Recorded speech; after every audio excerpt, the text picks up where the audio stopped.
안녕하십니까. 미디어의 변화 속 미디어 제작이라는 주제로 여러분들에게 강의를 하겠습니다. 미디어가 급격하게 상황이 변했습니다. 그래서 그런 미디어 상황에서 여러분들이 어떤 미디어를 제작할지 한번 생각해보는 시간으로 갖도록 하겠습니다. 우선 미디어 전반적인 것에 대해서 좀 살펴보도록 합시다. 여러분 이제 레거시 미디어라는 말을 들어보셨죠? 레거시는 유산이라는 뜻을 가지고 있어요. 그래서 전통적인 미디어를 레거시 미디어라고 하는데, 물론 현재도 여러분들이 사용하고 있는 미디어를 말하는 것이죠. 그래서 기본적으로 신문이라든지 라디오, 방송, 영화 이런 것들이 이제 레거시 미디어라고 할 수가 있어요. 근데 이런 미디어의 특성은 여러분도 잘 알고 계시죠? 기존의 방송국에서 콘텐츠를 만들 때 일반인들이 만드는 건 아니었죠. 전문가들이 만드는 그러한 콘텐츠가 이제 레거시 미디어의 콘텐츠였죠. 신문사에서도 기자들이 이제 전문가의 역할을 하죠. 그래서 기자도 그렇고 방송 PD도 그렇고 글을 쓰거나 아니면은 방송을 연출을 하기 위해서는 오랫동안 그 어떤 그 숙련된 기술을 익히죠. 그래서 방송국에 취직하자마자 곧바로 연출할 수 있는 것이 아니라 오랜 몇 년 동안 방송 연출에 대해서 선배들한테 배우고 그렇게 되는 것이죠. 기자도 마찬가지고.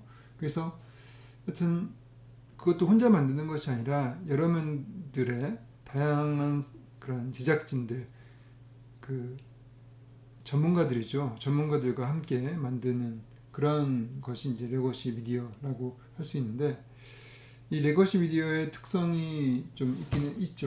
그래서 이 특성을 이제 좀 좋게 얘기할 수도 있지만은 좋은 점도 많죠. 굉장히 전문가들이 만들기 때문에 굉장히 고급 품질 자체가 이제 어떻게 보면은 그 방송 스탠다드라고 보통 얘기하는 품질이라는 것은 굉장히 이게 그 상품으로서 봤을 때 이 그야말로 프로들의 상품, 그 깔끔하고 빈틈이 없는 그런 상품을 말하는 것이죠. 그래서 방송을 볼 때 우리가 시각적으로 봤을 때도 굉장히 안정된 그러한 그 영상을 보여주고 있죠. 그러지 않을 때는 이제 방송 사고라고 보통 얘기를 하는데, 하여튼 우리한테 굉장히 수준 높은 그러한 콘텐츠를 제공하는 것이 이제 레거시 미디어라고 할 수가 있습니다. 그렇지만 이제 또 그렇게 또 그 표준적인 그러한 콘텐츠를 제공하기 위해서 굉장히 준비를 많이 하죠. 그래서 일반적으로 각본이 있죠. 그래서 방송을 PD가 연출을 할 때는 작가가 각본을 짜고 또 그 각본에 따라서 출연자들이 어떤 행동을 하거나 하는 그런 형태가 되기 때문에 어떻게 보면은 그 각본에 따른 연출이라고 볼 수 있어요. 그래서 여기서 제가 쓴 것처럼 좀 인위적인, 그것이 또 인위적인 연출로 우리가 보통 느껴지기도 하죠. 그리고 아무래도 전문가들이 만들기 때문에 일반인들, 그리고 전문가들이 만들어서 일반인들한테, 불특정 일반인들한테 촥 전달하는 형태이기 때문에 좀 권위적이라는 느낌이 분명히 있습니다. 그 일반인들은 그냥 시청자들은 주어지는 대로 그냥 보게 되는 거죠. 물론 시청률에 따라서 그 제작진들이 어떻게 만들어야 될지를 이제 나름대로 시청률이라는 피드백을 받긴 하지만은 여튼 간에 일방적인 전달은 기본적인 것이라고 볼 수가 있어요. 예, 그러죠? 그리고 이제 이게 인위적인 연출뿐만 아니라 어떠한 인기도 어떤 스타들의 아니면은 출연진들을 이제 그 방송국에서 많이 노출시키고 또 한마디로 많이 띄워주면은 이제 스타가 되는 경우도 있죠. 한마디로 인기몰이를 해서 인기를 조작하는 경우도 있어요.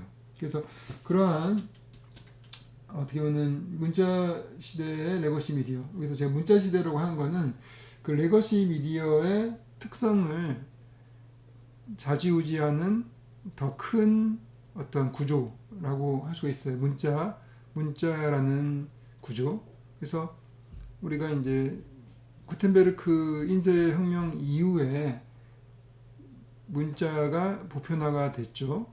문자가 보편화되고 또 근대 들어서 문자 교육이 일반 모든 국민을 대상으로 하는 교육이 됐기 때문에 그 문자가 이제 일반화됐죠.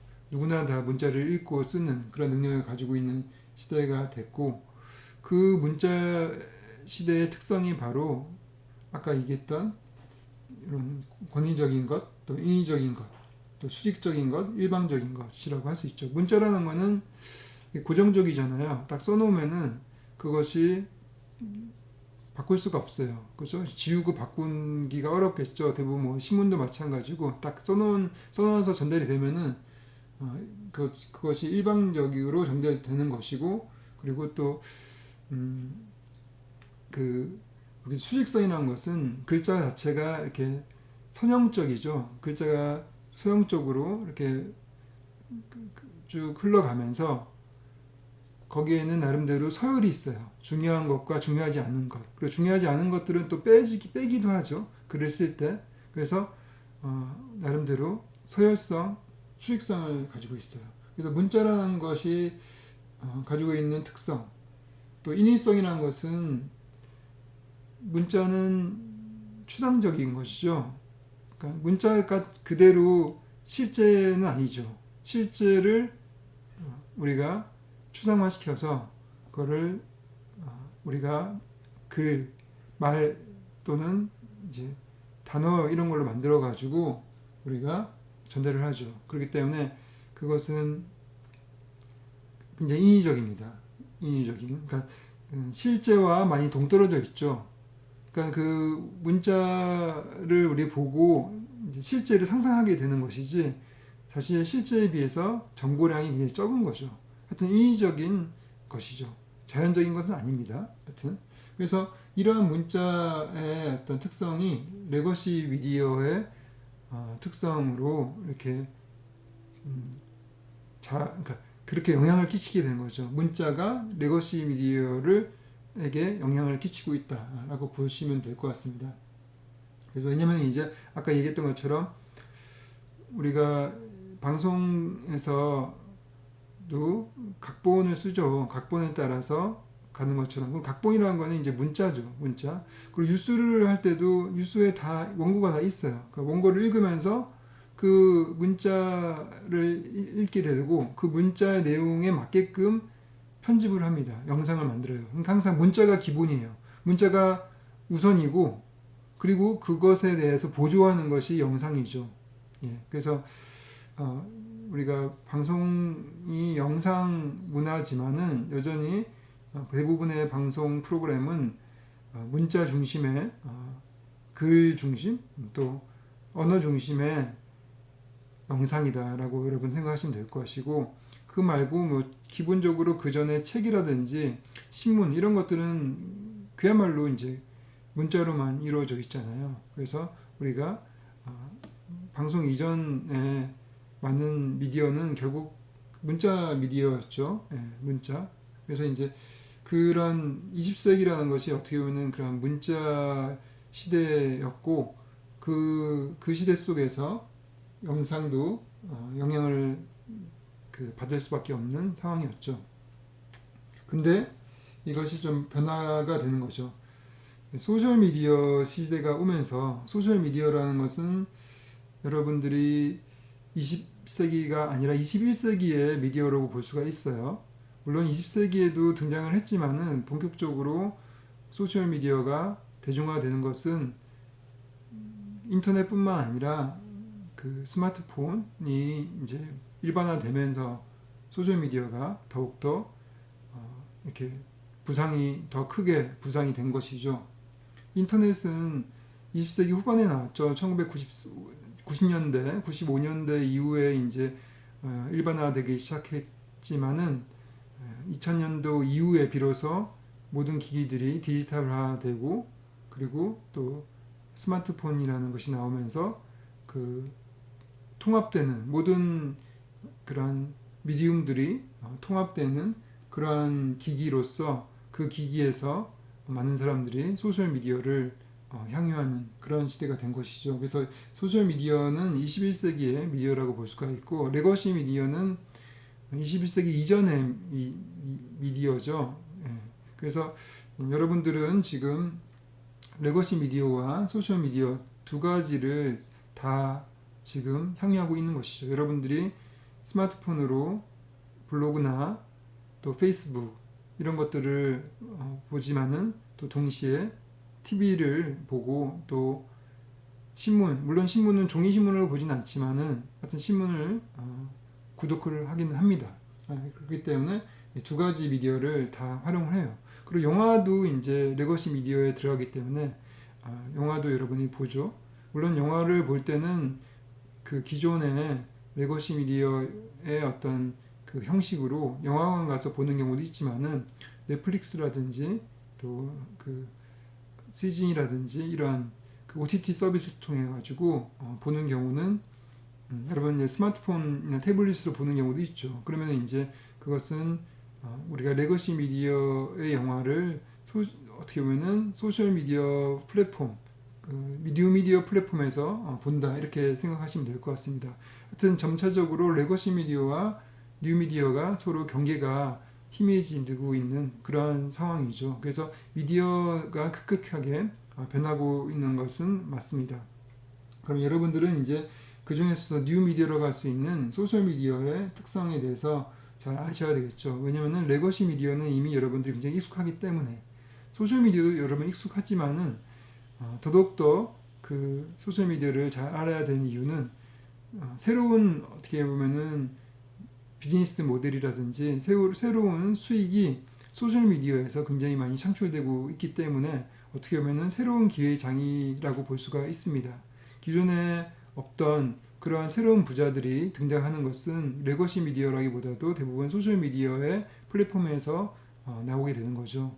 그래서 여러분들이 그러한 향후 새로운 그러한 기회를 잡기 위해서는 소셜미디어, 새로운 미디어의 그 특성이나 그것을 활용하는 방법 이것들을 잘 아는 것이 무엇보다 중요하지 않을까. 특히 요즘같이 언택트 시대에 미디어로서 모든 것들이 이루어지는 이런 시대에는 더더욱더 더 중요하다고 볼 수가 있습니다. 그러면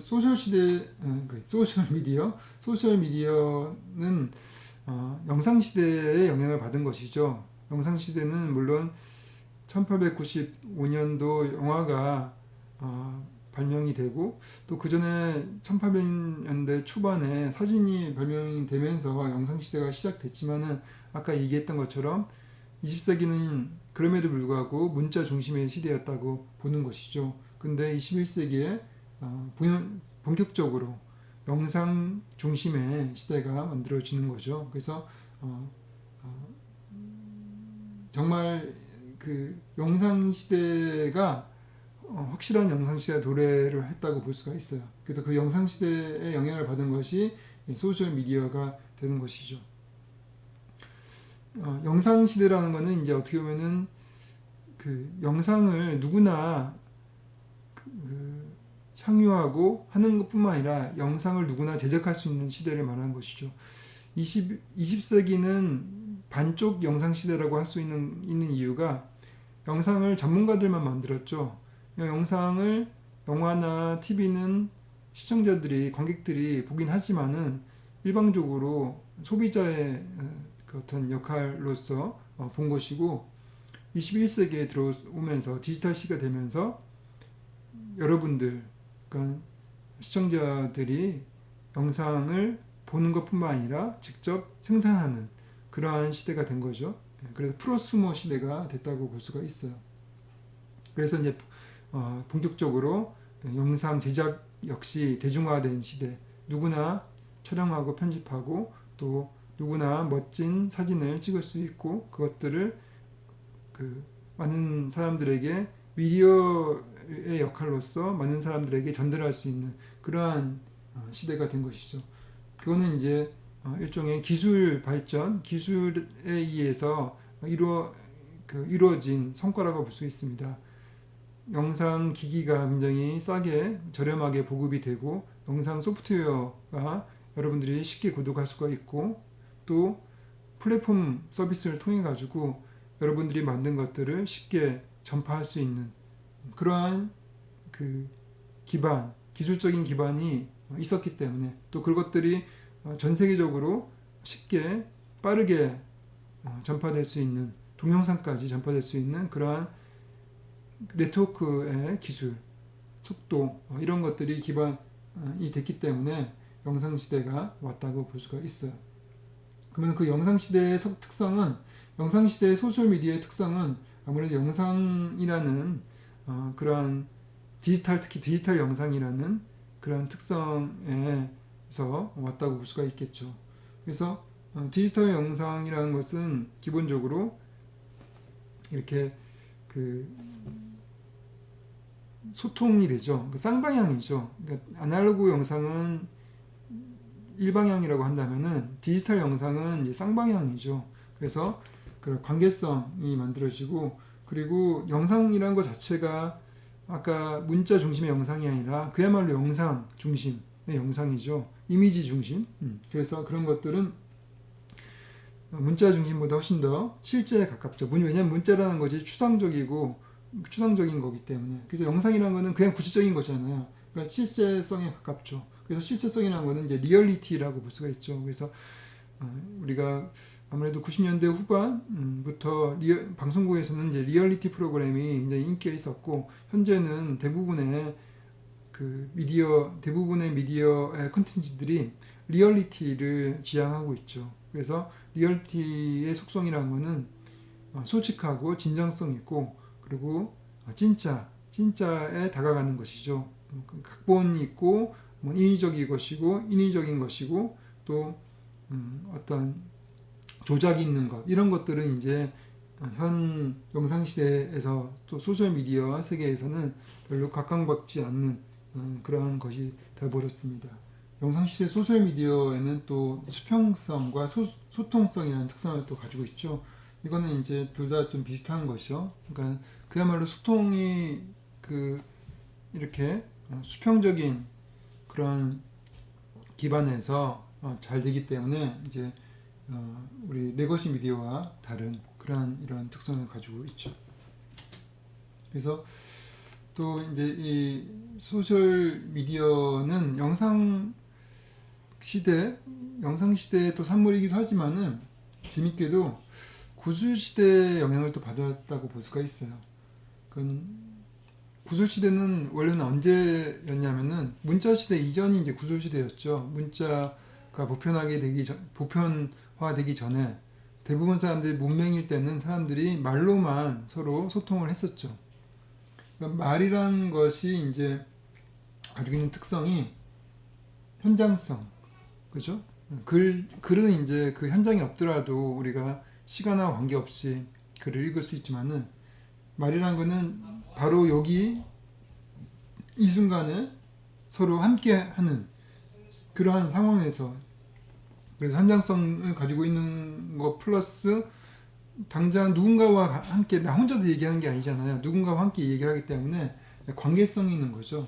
그래서 그 구조시대에 가지고 있는 현장성과 관계성 그리고 또 말이라는 거는 이제 굉장히 쉽게 이렇게 바꿀 수가 있죠. 쉽게 말을 바꿀 수가 있어요.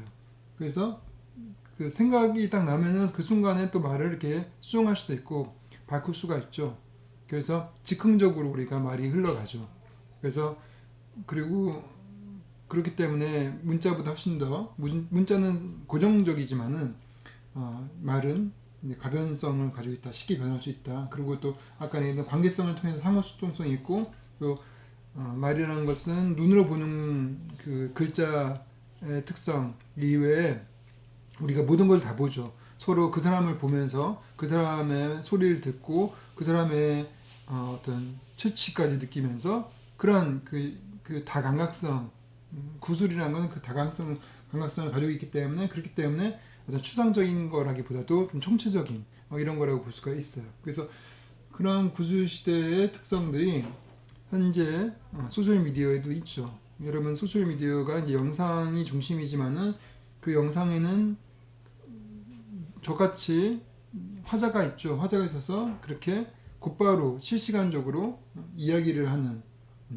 그리고 그걸 소통을 하는 그런 것들이 있기 때문에 제가 볼 때 소셜 미디어는 이 영상과 또 영상 시대와 구술 시대 이 두 가지가 다 어떻게 보면 그 특성들이 합쳐진 그런 것이라고 볼 수가 있어요. 그래서 뭐 유튜버들도 그렇고 또 그 다큐멘터리에 나와 있는 어떤 화자도 그렇고 어떤 스토리를 얘기를 할 때 그렇죠? 그런 구술 시대 때 그런 스토리텔링의 어떤 그 특성을 가지게 돼요.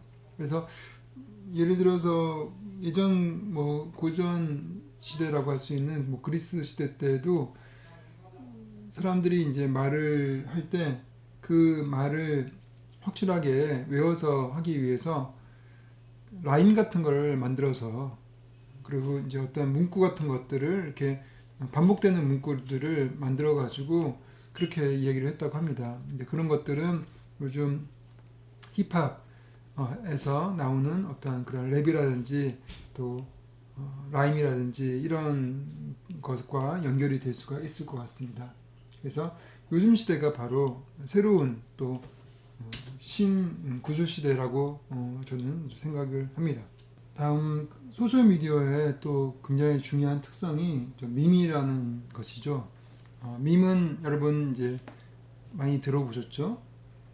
밈은 사실은 그 리처드 도킨스의 이기적인 유전자라는 책에서 나온 그런 개념이에요. 생물학자인 리처드 도킨스가 그 우리의 문화적인 요소도 마치 유전자처럼 그렇게 복제해야 된다. 그래서 유전자가 진이라는 그 유전자가 변이가 일어나서 또 그 변이가 일어난 유전자가 선택이 되고 그것이 복제되면서 우리 유전자가 진화가 되는 것처럼 그러니까 진화를 이제 그렇게 밝혔는데 그런 것처럼 그런 우리의 생물학적인 진화와 비슷하게 문화적인 요소의 진화 역시 그렇게 뭔가가 나왔을 때 새로운 변이가 생기고 그것들이 사람들이 좋아서 그것을 선택을 하게 되고 또 그것들이 많이 복제가 됐을 때 그 문화적인 요소가 진화가 되는 것이죠. 문화적인 요소가 똑같이 계속적으로 유지되는 것이 아니라 뭔가 이렇게 변주가 됐을 때 또 그것들이 인기가 있을 때 그것들이 진화가 되는 것이죠. 예. 그런 것들이 이제 그래서 그런 생물학적인 유전자의 진화적인 특성과 문화적인 요소의 진화적인 특성이 비슷하기 때문에 말 자체도 밈이라고. 그래서 밈은 이제 그 밈에 말하는 그런 그 그리스어 플러스 또 진이라는 그런 단어를 합성어죠. 그래서 밈. 그래서 이제 이 밈이라는 개념을 또 심리학자인 수전 블랙모어라는 학자가 밈이라는 그런 책을 또 저술했어요. 밈. 그 밈이라는 책에서 밈을 좀 더 확장해가지고 정의를 합니다. 그래서 인간은 그 생물학적으로 유전자에 의해서 결정이 되기도 하지만은 결국은 우리는 사회적인 인간이잖아요. 사회적인 또 문화적인 요소에 의해서 결정이 되기 때문에 인간을 밈의 머신, 밈이 선택한 산물이다 이렇게 보는 거죠. 그리고 인간이 창조한 그런 어떤 업적들도 밈이 그 진화한 그런 산물이다 이렇게 봅니다. 그래서 밈을 단순하게 그렇게 유행하는 말이라든지 어떤 사물이라든지 콘텐츠 이런 것뿐만 아니라 인간이 습득하는 어렸을 때부터 인간이 습득하는 모든 문화적인 요소를 밈이라고 보는 것이죠. 그래서 인간은 두 가지에서 결정이 되는 것이죠. 크게 유전자, 생물학적인 유전자 플러스 우리가 습득하는 밈에 의해서 인간이 어떤 캐릭터, 인간의 특성, 그 사람의 특성이 결정이 된다고 보는 거죠. 그렇지만은 우리가 이제 소셜 미디어에서 말하는 그 밈이라는 것은 좀 협의의 개념이죠. 그래서 사람들 사이에서 유행되는 말이라든지 영상 이런 걸 말하는 것이죠. 그래서 어떠한 밈이 그렇다면은 많이 모방되고 전파되느냐라고 봤을 때 이것도 수전 블랙모어가 기기합니다. 권력자라든지 또 전문가들의 그러한 밈들이 일반적으로 많이 전파가 되죠. 그러니까 전문가가 얘기하면 사람들이 잘 수긍하고 또 스타가 어떤 옷을 입었다고 하면 그 옷이 또 유행을 타기도 하죠. 근데 현대 그 소셜미디어계에서는 이제 인플루언서라는 사람들이 나타나게 됐죠. 인플루언서가 물론 스타도 인플루언서가 될 수 있지만은 보통 인플루언서라고 하는 것은 일반인들이 자신의 어떤 특성, 자신의 개성을 발휘를 해서 또 자신의 어떤 정보라든지 자원들을 잘 활용을 해가지고 사람들에게 좋은 어떤 영향을 끼치는 사람을 말하는 것이죠. 그런 인플루언서들이 이제 또 밈을 많이 전파하는 사람이 된 것이고 또 인기 유튜버들도 스타나 전문가는 아니지만은 인기 유튜버는 굉장히 우리에게 친근한 그런 사람이죠. 마치 동네 형이나 뭐 누나 같은 그렇게 좀 편하게 사람들에게 인간적으로 또 진정성 있게 다가오면서 사람들에게 유저들과 많은 사용자들과 소통을 하고 그들과 관계를 얻게 되면서 한마디로 이제 그 진성 구독자가 되는 거죠. 일반인들이 그렇게 되면서 일반인 유튜버들도 밈을 많이 확산시키는 그런 역할을 하고 있는 것이죠. 그래서 세상이 많이 바뀐 거예요. 20세기에는 전문가들의 시대였다고 보고 전문가들만 미디어를 장악하고 제작을 하고 또 그들이 또 문화적인 요소들을 전파를 했다고 하면은 지금은 누구나 그 제작을 할 수 있고 또 누구나 밈을 전파할 수 있는 그러한 시대가 됐다고 보는데 여기서 하나 더 나가서 또 수전 블랙모어는 어떤 얘기를 하면 팀이라는 얘기를 합니다. 팀이라는 거는 뭐냐면은 테크노로지컬 밈인 거죠. 그러니까 기계적인 밈, 그런 기술적인 밈인데 그걸 이제 팀 여기서 M자 빼고 T를 붙이면 돼요. TEM이라고. 팀은 뭐냐면은 이제 복제자로서 생물학적인 그 유전자의 복제자가 있다고 하면은 두 번째는 문화적인 유전자가 있다고 하죠. 있다고 한다면은 세 번째는 기계적인 유전자. 그러니까 한마디로 기계가 만드는 거죠. 기계가 뭔가를 정보를 만들고 그 정보가 기계에 의해서 좀 변이가 됐을 때 그 변이된 것들이 사람들이 그걸 선택하고 또 선택을 많이 하게 되면서 그것들이 복제됐을 때 그런 어떤 기계에 의해서 만들어지는 디지털 정보 이런 것들이 이제 팀이라고 볼 수 있는데 이것은 앞으로 미래의 세계 또 현재도 이제 점차적으로 구글이라든지 페이스북이라든지 또 그 넷플릭스 이런 데서는 사람이 그 시스템을 조정하는 것이 아니라 실제 인공지능이 시스템을 조정합니다. 그렇기 때문에 왜냐면은 수억 명의 사람들에 대한 관리를 어떻게 그 인간이 할 수 있겠어요. 그걸 다 할 수가 없죠. 그 짧은 시간 안에 그걸 하려면은 어떤 인공지능이 하게 되는데 그 인공지능이 만들어 놓은 그러한 데이터 또는 인공지능이 수집한 데이터 이런 데이터들을 바탕으로 인공지능이 그 데이터를 변화시키고 또 그런 변화된 것들을 사람들이 다시 사용하게 되고 그러면서 복제되는 그런 과정에서 팀이라는 것이 만들어진다는 것이죠. 그래서 그 팀이 이제는 인간 문화, 인간을 또 변화시키는, 아까는 이제 인간이 유전자와 문화적인 유전자에 의해서 인간이 결정이 된다고 하면은 앞으로는 팀이라는 기계적인 유전자에 의해서 인간이 또 결정되는 그런 시대로 또 변하고 있다고 볼 수가 있는 것이죠.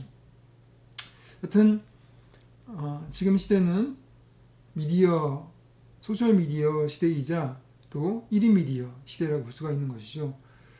아까 이제 레거시 미디어는 전문가들이 그렇게 공동작업을 통해 가지고 뭔가를 만드는 시대라고 하면은, 소셜미디어 시대는 그 기술의 발전에 의해서 개개인이, 한 명이, 1인이 미디어를 제작을 할 수 있는 시대가 된 것이고, 또 1인이 또 출연해서 또 그 사람이 인플루언서가 또 크리에이터가 되는 그러한 시대가 된 것이죠. 그래서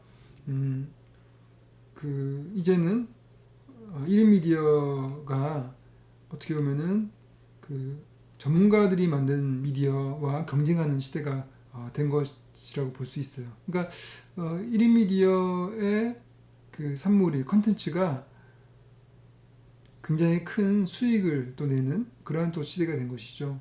현재 유튜버에서 그 어마어마한 수익을 내는 대부분의 크리에이터들이 대부분 1인 미디어인 경우가 많죠. 예. 근데 물론 이제 앞으로는 그 1인 미디어도 혼자서 계속 일하기가 쉽지 않기 때문에 전문가들의 도움을 받아서 함께 일하는 형태로 될 수도 있겠죠. 그렇지만은 그 기본은 1인 미디어가 되는 것이죠. 그래서 1인 미디어 크리에이터가 자신의 컨텐츠를 기획하고 제작해서 그것들을 이제 많은 사람들과 공유를 해서 좋은 영향을 끼치는 그러한 크리에이터가 되는데, 그러한 크리에이터는 일종의 이제 어떻게 보면은 기존 그 제작자와 좀 상황이 좀 다르죠. 기존 제작자는 그냥 상품을 잘 만들어서 수익을 냈다고 하면은, 1인 크리에이터는 상품도 중요하지만은 그 만드는 컨텐츠도 굉장히 중요하지만은 그 컨텐츠를 통해서 많은 사람들과 소통하는 그 관계도 굉장히 중요한 것이죠. 그래서 둘 다 잘해야 되는 것이죠. 컨텐츠만 멋지게 만들어 놓고 그냥 나 몰라 하다 보면은 구독자가 많이 안 되죠. 구독자의 궁금증을 풀어주고 구독자와 끊임없이 소통을 하고 또 친해지고 이렇게 됐을 때 이 사람이 인플루언서가 될 수 있는 것이죠. 그래서 그 특성이, 1인 미디어의 특성이라는 것은 소통, 관계, 이 관계성, 이런 것들이 무엇보다 중요하다라고 볼 수가 있고, 또 그런 관계가 만들어지기 때문에 단지 이 컨텐츠라는 상품에서만 수익이 발생되는 것이 아니라 그 관계를 통해서 수익이 발생되는 거죠. 그러니까 사람들과 많은 좋은 관계를 갖고 있기 때문에 그들을 상대로 해서 강의를 할 수도 있고, 또 컨설팅을 할 수도 있고, 또 구독자가 굉장히 많으면, 정말 많으면은 또 방송 출연도 할 수 있고, 또 강연도 할 수 있고, 이렇게 해서 1인 미디어 크리에이터는 다양한 수익을 또 얻을 수가 있는 것이죠. 한마디로 유명한 유튜버가 되면은 구글에서 나오는 그런 그 광고료 플러스 그 이외에 다양한 활동을 통한, 관계를 통해서 만들어지는 활동을 통해서 많은 수익을 또 얻을 수가 있죠. 그러니까 새로운, 어떻게 보면은 비즈니스 모델이라고 볼 수가 있죠. 예전에 20세기에는 그냥 물건만 잘 만들어서 물건을 대량 생산해서 그것들을 통해서 그 이윤을 얻는 그러한 공장형 구조라고 하면은, 현재는 그야말로 그 관계를 통해서 우리가 수익을 갖고, 또 관계를 통해 수익뿐만 아니라 자신 삶의 어떤 가치를 높이는 그러한 또 하나의 인간으로서 성장을 하는 그러한 또 그 다양한 어떠한 그 이점을 가지고 있는 것이 또 새로운 소셜미디어의 세계, 또 1인 미디어의 세계라고 볼 수가 있습니다. 그러면 이제 지금부터, 그래서 이제 소셜미디어의 콘텐츠를 공유하는 세상이 된 것이죠, 이제는. 예. 그래서 이제부터 그 미디어는 그러면 어떤 종류가 있는지 좀 살펴보도록 합시다. 어떤 레거시 미디어는 아까 얘기했던 것처럼 이제 이런 것들이 있는데 이건 이미 여러분들이 잘 알고 있기 때문에 넘어가는 것이고, 이제 소셜 미디어를 살펴보도록 하는데, 뭐 유튜브도 여러분 다들 잘 알고 있고, 또 유튜브를 통해서 제가 이제 여기서 하고 싶은 이야기는, 유튜브가 유튜버라는 그러한 이제 새로운 직업이 나타난 것이죠. 근데 그 직업이라는 것은 어떤 성격을 가지고 있냐면은, 기존의 상품이라는 것은 그냥 자본을 통해서, 그러니까 많은 자본을 투자하면은 수익이 발생될 수 있죠. 근데 이제 이 유튜버의 세계에서는 돈만 많이 투자한다고 이게 되는 게 아니죠. 그죠? 누군가 대기업에서 우리가 돈 벌기 위해서 유튜버를 한다 하면은 그게 성공이 쉽지 않겠죠. 예, 사람들이 뭐 대기업이 돈을 많이 투자했다고 해서 그걸 많이 보는 건 아니잖아요. 그죠? 그러니까 사람들이 좋아하는 거는 그런 것이 아니라 결국은 그 크리에이터의 매력을 말하는 것이죠. 그 인간적인 매력이라든지 아니면 다른 매력을 말하는 것이기 때문에 유튜버의 세계에는 그러한 일반적인 자본 플러스 매력 자본이라는 것이 통하게 되는 거죠. 매력 자본이라는 것은 이제 캐서린 하킴이라는 사람이 내놓은 개념인데, 어떤 돈과 재능 또 인맥과 상관없이 이것을 뛰어넘어서 또 다른 어떠한 자본이라는 거죠. 그래서 제4의 자본, 돈이라는 것이 기본적인 어떤 자본이라고 하면은, 우리가 어떤 재능이라는 것은 어떤 문화적 자본이죠. 문화자본이죠. 문화적 자신의 어떤 그런 기술이라든지 배웠던 기술이라든지 아니면은 내가 가지고 있는 어떤 학력이라든지 이런 것들은 일종의 문화자본이라고 볼 수 있고, 또 인맥 같은 거는 사회자본이라고 볼 수 있죠. 근데 그거 말고 그냥 내가 가지고 있는 그런 매력, 이런 것이 이제 매력자본, 제4의 자본이라고 하죠. 그래서 그것이 이제 기본적인 그런 외모도 들어가고, 또 이제 남성적인 매력, 여성적인 매력 이런 것도 들어가고, 또 이렇게 말을 굉장히 유창하게 또 사람들에게 이렇게 잘 전달될 수 있는 그러한 표현의 기술, 그리고 또 사회적인 소셜 스킬, 뭐 이런 것들이 다 포함해서 이제 매력 자본을 만든다고 합니다. 저는 좀 그런 매력 자본이 있었으면 좋겠는데, 아쉽게도 아름다운 용모도 아니고 말도 그렇게 잘하는 것도 아니고, 예, 그리고 또 사회적으로 이렇게 많은 사람들과 아주 두루두루 잘 사귀는 그런 대단한 기술이 있는 것도 아니기 때문에, 저는 매력 자본에서 좀 배제되는 것 같다는 느낌이 좀 드네요. 여튼 그렇지만은 현 시대는 매력 자본이 굉장히 중요하다. 그래서 그 매력 자본, 그 매력이 많이 복제되고 관심을 모으게 되면서 돈과 명예가 창출되는, 그래서 이것이 이제 매력 자본이 만드는 경제가 관심 경제라고 할 수 있죠. 그래서 매력을 통해서 관심을 끄는 거죠. 어텐션 에코노미. 그래서 관심 경제가 만들어지는 거죠. 그래서 유튜브의 세계는 일종의 매력 자본이 작동하는 관심 경제의 세계다라고 볼 수가 있을 거고, 그죠? 매력 자본과 관심 경제. 그리고 페이스북은 또 다르죠. 페이스북은 그야말로 사람들을 연결해주는 인맥 서비스죠. 그런데 이제 이게 전 세계적으로 어마어마한 사람들이 쓰게 되면서 이제 그리고 또 많은 사람들이 많은 시간을 소비하면서 이 페이스북을 보게 되면서 사람들의 감정과 행동에 커다란 영향을 끼치는 거대한 소셜 플랫폼이 돼버렸어요.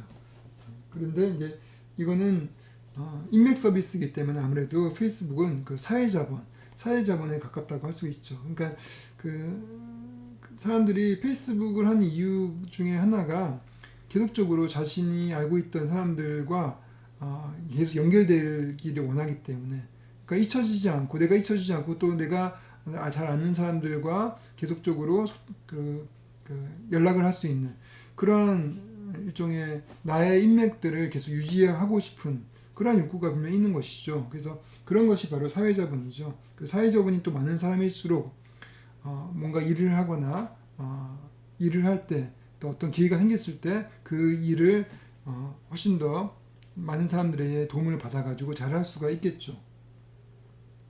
그래서 그 사회자분은 그 아주 끈끈한 그 친한 친구라든지 또 가족 관계의 사회자분도 있을 수 있지만은 또 사회에서 만난 사람, 직장 동료라든지 또 인터넷에서 만난 그런 친구라든지 뭐 이런 그 사람들도 있겠죠. 그래서 그런 강한 결속을 가지고 있는 사회자분도 있을 수 있고 약한 결속을 가지고 있는 그런 사회자분도 있을 수가 있습니다. 어떤 사회자분이 이제 또 페이스북에서는 중요하게 되는 것이고, 인스타그램은 제가 볼 때 아까 매력자분이 들어가는 것 같아요. 인스타그램은 그야말로 어떤 자기 표현의 플랫폼이라고 볼 수 있죠. 그래서 자신을 어떻게 잘 표현하느냐에 따라서, 그래서 뭐 옷을 굉장히 잘 입는다든지 또 이렇게 몸매가 굉장히 좋다든지 또 외모가 좋다든지 아니면은 어떤 자신의 어떤 그런 사진 기술이 좋다든지 사진 찍는 기술이 좋다든지 또 그림을 그리는 기술 뭐 등등 자기를 뭐 이렇게 신체적으로나 기술적으로 잘 표현하는 그러한 그것도 이미지로 표현하는 것이죠. 그런 사람들이 영향력을 가지고 있는 인플루언서가 되고 그 인플루언서가 되면서 이제 또 수익을 얻게 되는 그런 구조이죠. 그래서 이제 인스타그램은 제가 볼 때 이제 그런 자기 표현의 플랫폼으로서 역시 아까 말했던 그런 그 매력자본이 작동하는 그런 것이다. 그래서 매력자본을 통해서 또 관심 경제가 이루어지는 그런 플랫폼이다라고 볼 수가 있고, 그러니까 블로그는 그야말로 좀 전통적인 소셜 미디어죠. 가장 초창기의 소셜 미디어로서 텍스트 중심의 미디어죠. 그래서 이거 같은 경우는 아무래도 글을 잘 쓰는 사람, 내가 글빨이 좀 있다, 글을 굉장히 길게 쓰더라도 잘 쓰는 사람, 굉장히 설득력 있게 글을 잘 쓰는 사람들이 이제 그 글을 통해서 또 자신의 매력을 발휘할 수 있고 글을 통해서 많은 사람들에게 영향을 끼치는 그런 경우가 있는 것이죠.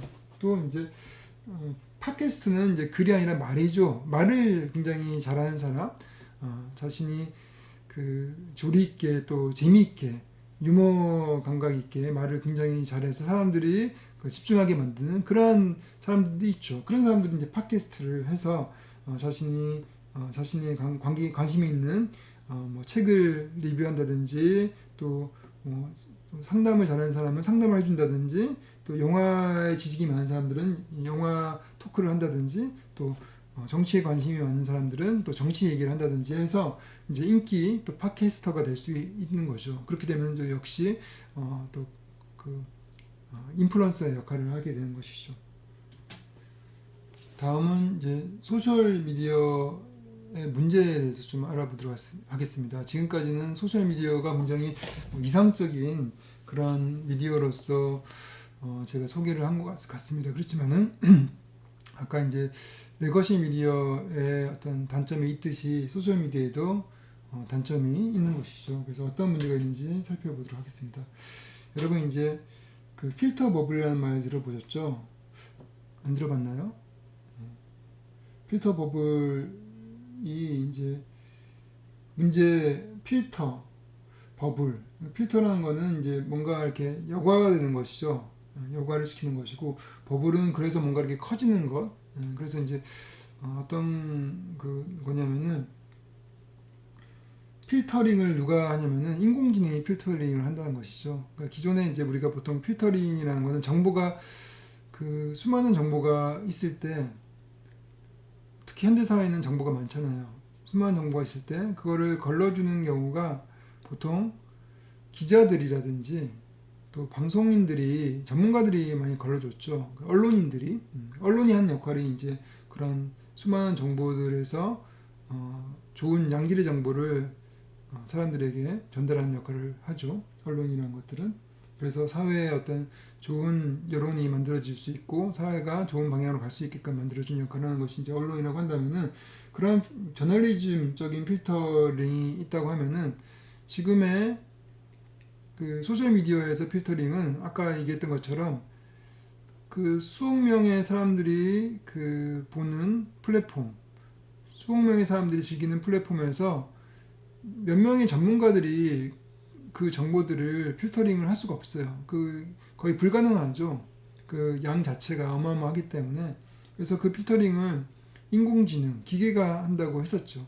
그래서 기계가 필터링을 하다 보니까 어떻게 필터링을 하냐면은 맞춤형 필터링을 합니다. 그래서 그 사람의 데이터를 분석을 해서, 그러니까 제가 예를 들어서 유튜브 가가지고 뭔가 제가 계속적으로 어떤 관심 있는 영상을 주로 보잖아요. 그러면은 그 관심 있는 영상과 그 영상을 좋아하는 다른 사용자들이 또 보는 영상을 또 추천을 해요. 그 연관성 있는 이제 그 컨텐츠를 추천하는 것이죠. 그래서 제가 저의 어떤 그 데이터, 저의 어떤 그 시청 관습 습관 이런 것들을 하나 그 데이터로 수집을 한 다음에 인공지능이 수집을 한 다음에 그걸 기반으로 해가지고 그거와 유사한 정보를 또 보여줘요. 그렇게 되다 보면은 그렇게 맞춤형 그 추천을 받다 보면은 저는 계속 제가 관심 있는 부분만 항상 볼 수밖에 없는 그러한 상황으로 되는 거죠. 유튜브를 키면 항상 제가 지금까지 관심이 있어 해왔던 그런 영상들만 계속 나올 수밖에 없어요. 그러니까 어떻게 보면 그렇게 계속 가다 보면은 편향적으로 될 수가 있는 것이죠. 그러니까 그것이 정치적인 것도 될 수도 있고 문화적인 것이 될 수도 있고 굉장히 편식하는 문화적인 편식 현상이 일어나는 것이죠. 그래서 그러한 개개인적으로 그렇게 편향된 정보를 접하게 되게 되면서 그러면서 사용자들의 시야가 좁아지고 또 어떤 생각의 그 관점이 또 좁아지는 것이고 그렇게 되다 보면은 사회 구성원 간의 대립이 더 심화되겠죠. 왜냐하면 사람들이 균형된 시각으로 세상을 보는 것이 아니라 자기만의 시각에 고집하게 되면은 서로 싸우게 되고 그리고 또 자신만의 관점과 자신만의 관심 이런 것들이 점점 이렇게 버블처럼 커지는 거죠. 커지게 되면서 마치 그 세상만 있는 것처럼 보이고 또 그런 사람들끼리 모여요. 그래서 페이스북 같은 경우도 자신의 정치적인 성향이라든지 문화적인 취향 이런 것 비슷한 사람들끼리 이렇게 모이게 되는 그리고 또 정치적 성향이 맞지 않으면은 그냥 이제 어떻게 보면은 언팔로우 한다거나 친구를 몇 개를 끊어버리는 되게 그렇게 언팔하게 되는 그렇게 되면서 끼리끼리 모이는 형태가 되는 것이죠. 그래서 그렇게 되는 것이 이제 필터 버블의 문제가 되는 것이죠. 그래서 과거에는 이제 저널리즘이 필터 역할을 했다면은 지금은 알고리즘이 필터 역할을 하게 되면서 그 알고리즘의 목적이 바로 그거잖아요. 알고리즘이 무슨 어떤 그 사회의 올바른 방향이라든지 균형된 사람들의 관점이라든지 이런 데 관심이 없고 알고리즘의 유일한 관점은 어떤 식으로든지 사용자가 오랜 시간 그 플랫폼에 머물게 하는 것이 목적이죠. 왜냐면 그렇게 해야지 광고를 많이 받을 수 있으니까. 그죠? 예. 그래서 알고리즘의 목적은 결국 수익이죠. 광고를 많이 내는 것. 페이스북이나 유튜브 같은 경우는 구독으로 뭔가 수익을 내는 것이 아니라 오로지 광고로 내기 때문에 그들이 생존하기 위해서는 당연하게 알고리즘의 목적이 그들의 생존에 가 있어야 되겠죠. 알고리즘이 뭐 사회적인 어떤 가치 이런 거에는 관심이 없을 수밖에 없어요. 그렇죠? 그래서 이제 결국은 최소한 물론 예전에도 신문사 방송국들도 물론 그 이윤이 최대 목적이었지만은 인간이 하다 보니까 인간이라는 것은 어떻게 보면은 그렇게 기계처럼 그렇게 정확하게 사고하지 않죠. 명확하게 하나의 그 목적에 향해 가는 것이 아니라 언제든지 비판적으로 생각을 바꿀 수도 있고 또 어떻게 보면은 다양한 생각을 가질 수 있겠죠. 그래서 뭐 신문사 사주가 뭐 이 방향으로 가라고 하더라도 또 많은 기자들은 또 다른 방향으로 또 기사를 쓸 수가 있고 그렇기 때문에 나름대로 그런 좀 더 균형적이고 인간적이고 다양한 그러한 그 필터링이 가능했던 것이죠. 그렇지만은 지금은 인공지능이 하는 그 필터링이라는 거는 그야말로 그 거대한 플랫폼의 그 경영자가 정해놓은 방향에 충실할 수밖에 없는 근데 그 경영자가 바라는 방향이라는 거는 딴 게 아니라 광고주들을 위한, 광고주들이 좋아하는 방향이 있는 것이죠. 한마디로 해서 광고주의 입맛에 맞는, 광고주의 이익이 될 수 있는 방향으로 알고리즘이 필터링 역할을 하게 되면서 많은 사람들이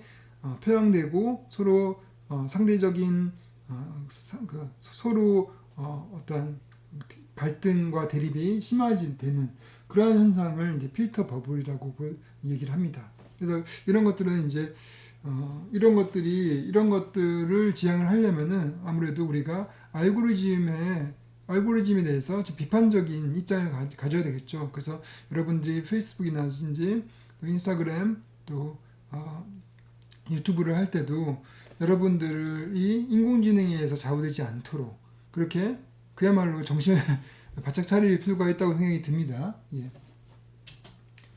그래서 요거는 그 필터 버블을 이렇게 좀 시각화한 건데 이 세상에는 뭐 크고 작은 또 다양한 색깔의 그러한 어떤 버블이 있다고 보는 거죠. 있지만은 필터 버블, 이게 필터링을 통해서 뭐 아마존이라든지 넷플릭스라든지 야후 뉴스라든지 구글 또 워싱턴 포스트라든지 헌팅턴 포스트 이러한 거대한 그런 플랫폼, 언론 플랫폼이 될 수도 있고 또 영상 그 공유 플랫폼이 될 수도 있는데 이미지 플랫폼이 될 수 있고 그런 플랫폼의 알고리즘에 의해서 이 세계 속에서의 내가 가지고 있는 버블은 이렇게 하나의 색깔밖에 없는 다양성이 없는 하나의 색깔밖에 없는 이런 세계가 만들어진다는 것이죠. 이게 이제 필터 버블을 이제 잘 시각한 거라고 볼 수가 있어요. 그리고 또 하나가 이제 아까 알고리즘의 문제에서 또 파생된 건데 이거는 이제 제런 러니어라는 이제 실리콘밸리의 또 그 과학자이기도 하고 컴퓨터 공학자이기도 한 이런 사람이 이제 쓴 책에서 나온 용어인데 버머라는 거는 이제 그냥 뭐 일이 잘 안 됐을 꽝이란 뭐 실망스러운 일 이런 뜻이기도 하라고 이런 사전적인 의미를 가지고 있다고 합니다.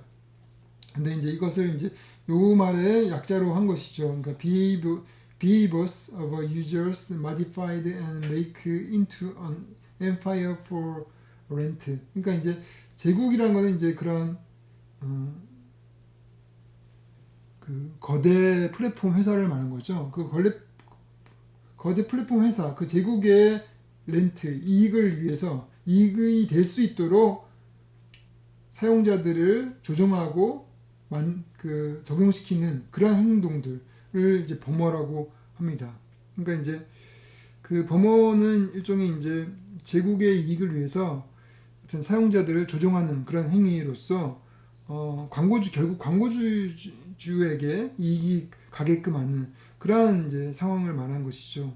그래서 이런 범어들의 대표적인 그 어떤 행동이 사람들의 어떤 행동을 이렇게 그 구조화시키는 거죠. 그래서 아까 이제 필터링을 통해서 자기가 좋아하는 편향된 쪽으로 가게끔 행동을 조정을 한다든지 아니면은 또 그렇게 되게끔 어떤 보상과 처벌을 주는 거죠. 그래서 내가 보상이라는 것들은 좋아요를 받는 것이 되는 것이고 또 뭐 처벌이라는 것은 뭐 악플을 받는 뭐 이런 거가 되겠죠. 그래서 뭐 좋아요와 악플을 막 받다 보면은 사람들이 어떻게 보면은 그런 균형된 건강한 그런 사고방식과 생각을 해서 벗어나서 표현되고 또 그 사람들을 공격하는 그러한 성향을 갖게 되는 것이죠. 그래서 그런 것이 결국은 그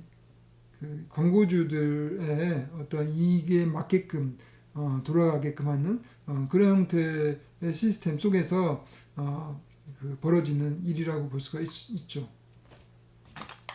그래서 이것은 결국은 어떤 그 인간 통제에서 벗어난 거대한 기계, 그런 인공지능이 만든 그런 어떤 횡포라고 볼 수가 있죠. 그래서 그 인공지능의 횡포가 우리가 인간이 제어하기 힘든 그 선까지 가게 되면은 그야말로 디스토피아의 세상이 되는 것이죠. 그래서 현재 그 시대는 점차적으로 인공지능의 역할이 커지고 특히 소셜미디어의 세계는 거의 인공지능에 의해서 좌우되는 시대이기 때문에 우리가 사용자가 그 어느 시대에 비해서 인공지능에 대한 어떠한 그런 비판적인 시각이 필요하지 않나 이런 생각이 듭니다.